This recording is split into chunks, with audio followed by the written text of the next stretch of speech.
Hitting that play button, knowing that it was going to be the last time I would ever watch a new episode of Stranger Things, involved a lot of feelings. While I was anxious to see how the team would execute Steve's plan, it also felt immensely bittersweet, because saying goodbye to a show I had grown up with was not something I was prepared for. Those 2 hours were certainly worth it, and just like all of you, I have a bunch of questions about the finale, but the one thing that I am really happy about is Will Byers' evolution in Season 5.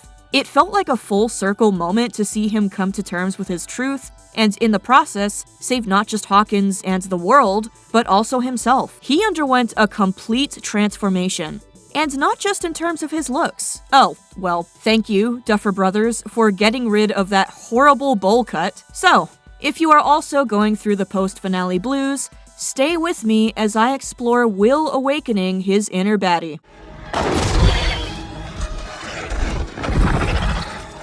How Will grew as a character since Season 1. When the very first episode of a show is titled The Disappearance of Will Byers, it is sort of a no-brainer that this Will Byers dude is a pretty important character. Granted, before we got to see much of him, he was dragged away by the Demogorgon, sparking off the entire saga of Stranger Things. But this firmly established one thing: Will Byers was a victim. In the first season, he vanished into thin air, making his family and his friends extend their search for him into a whole other dimension. I always had my suspicions about how he was able to survive in the Upside Down for that long, but now we all know why. He was never meant to be Demogorgon dinner. Vecna needed him and just used one of his pets to drag the poor, unsuspecting boy to start all the wonderful things he wanted to do together with Will. Of course, Will himself was unaware of this fact too, so coupled with him being a recluse and one of the designated nerds at the school,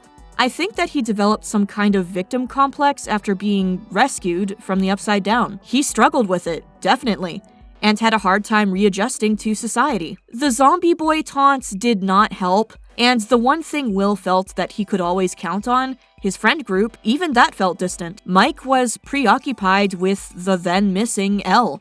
Dustin seemed to be fascinated with what he thought was a newly discovered species, which turned out to be a baby demo, and Lucas was smitten with Max. Naturally, there was some amount of PTSD involved, which was quite normal considering how Will probably did not even understand the entirety of everything that had happened. On top of everything, Joyce and Jonathan kept coddling him beyond his comfort zone, so he was truly, completely on his own for a while. Now imagine yourself in his place. If you were isolated, misunderstood, scared, and confused about everything, and then started hearing the Mind Flayer and knowing that you were being used as a spy, would you not start to believe that you are a victim? And along with that, would you also not hate the circumstances that made you a victim? Would you not want to break out of that construct and prove to yourself, if not the rest of the world, that you are strong and you do not always need your friends and family to rescue you? Will grew up with these thoughts. He was sick of being the weak one. And I am not going to lie, on some level, I was a little tired of how he was always portrayed that way. Will's feeling something creepy was always the go-to way to know that something was wrong in the show. The guy is not a danger meter, for God's sake. And then there was the question about his sexual identity. Will never showed any interest in girls. I don't like girls.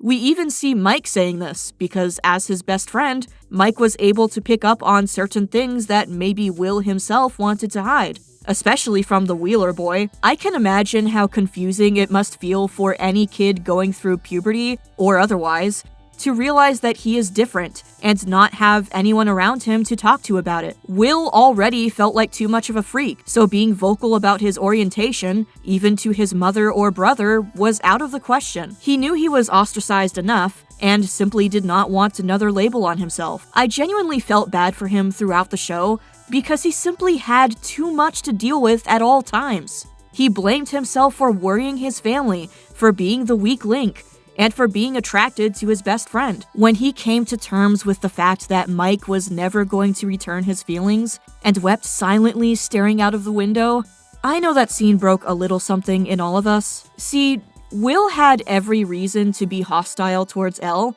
but I think he realized that she saw herself as a freak, which mirrored Will's inner monologue. So instead of being angry with her for being the object of Mike's affection, he embraced her in his own way. So yeah, Elle needs you, Mike, and she always will. So that she would not feel left out. A lot of fans believed that in the final season, Will Byers would die, because he was always brought back from the verge of death in the previous seasons.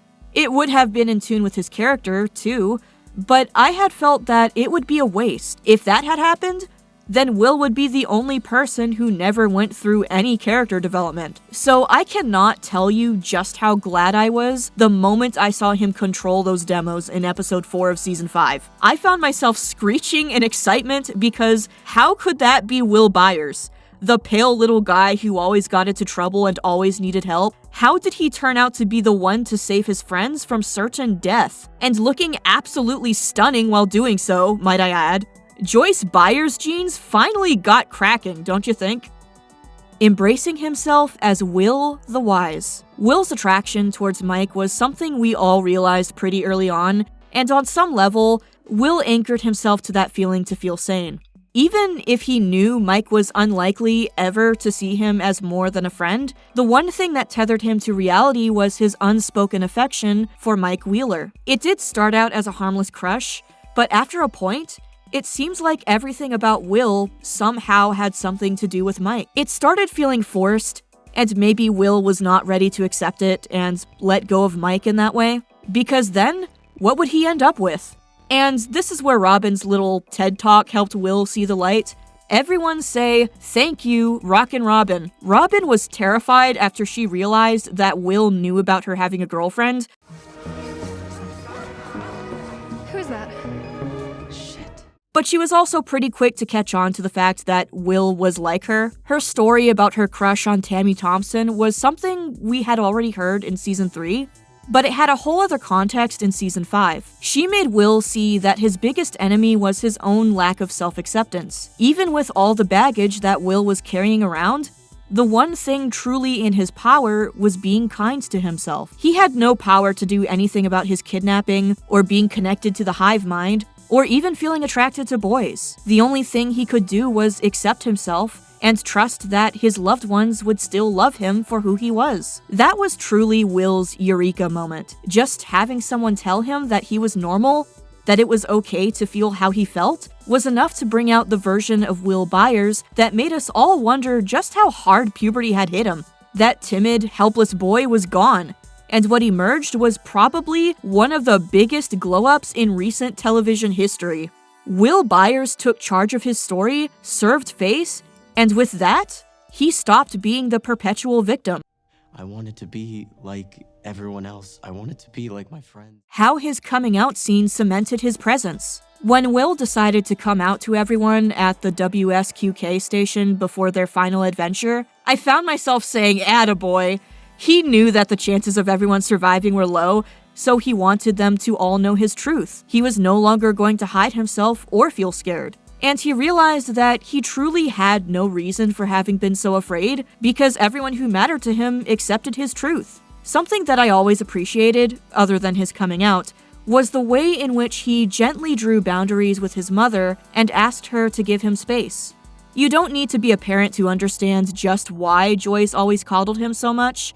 She had almost lost her son on numerous occasions, and still saw him as a little boy who needed his mom. But we all know that Will needed to have that talk with her so that he would be able to grow as a person and own his life, without having her as a safety net every time. I did not miss the shadow of pride on Joyce's face when Will came out. Maybe on some level, she was waiting for him to accept himself too. Having said that, the girls and gays really went from calling him Zombie Boy to Daddy, which honestly made sense after he twisted those Demogorgons up in the air and then teamed up with Elle to kill Vecna in the final battle. Will tapping into Vecna's mind time and again to control him were some of the craziest bits of the show. From the frail boy in Hawkins who found solace in coloring, to a confident young man on the prowl for a potential partner in New York, Will Byers had one of the richest character developments in Stranger Things. I know his story resonated with a lot of us, and I hope we can take a page out of the Will Byers glow-up journal to own our individual destinies. What are your thoughts on the daddy-fication of Will Byers in Season 5? Let us know in the comment box below.